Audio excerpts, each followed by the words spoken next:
Almost 10 साल हो गए हमको देखते हुए, ठीक है। तो बजट को अब जब देखते हैं तो 1% की भी उम्मीद नहीं रखते हम। I tell you why, because 10 साल को देखा है हमने, 1 साल नहीं देखा, 2 साल नहीं देखा, 3 साल नहीं देखा, 4 साल नहीं देखा, 5 साल नहीं देखा हमने सरकार को, ठीक है।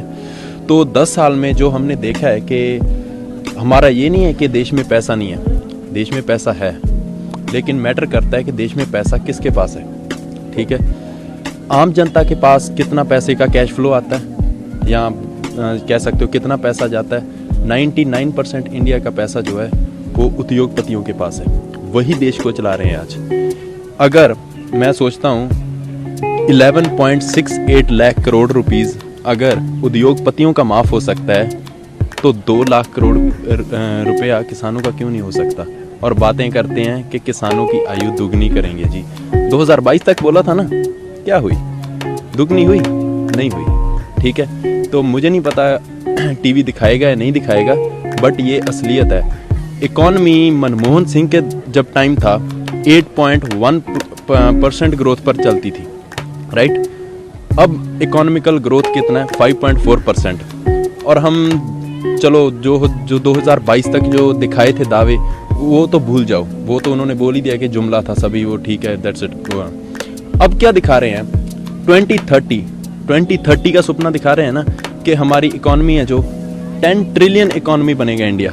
10 ट्रिलियन दिखा रहे हैं ना कि 10 ट्रिलियन इकोनॉमी इंडिया बनेगा। राइट नाउ जो इंडिया का करंट फेस चल रहा है, एवरेज जो इकोनॉमी है 5.4% से ग्रो कर रहा है। अगर 10 ट्रिलियन इकोनॉमी बनना है इंडिया को, 10 trillion economy, that's huge, right. उसके लिए 15% की ग्रोथ चाहिए इकोनॉमी की, 15% की ग्रोथ मोदी जी लाएंगे। बजट से क्या आस रखते हैं? बजट से कोई आस नहीं है, नथिंग। बजट से क्या आस रखेंगे? बजट से हम क्या आस रख सकते हैं? सारा कुछ तो आपने जो प्राइवेट करने के चक्कर में, प्राइवेटाइजेशन इज गुड। 1991 में एलपीजी रिफॉर्म्स लाए, right. LPG reforms, that's good. Privatisation तब तक गुड है जब प्राइवेट कंपटीशन हो।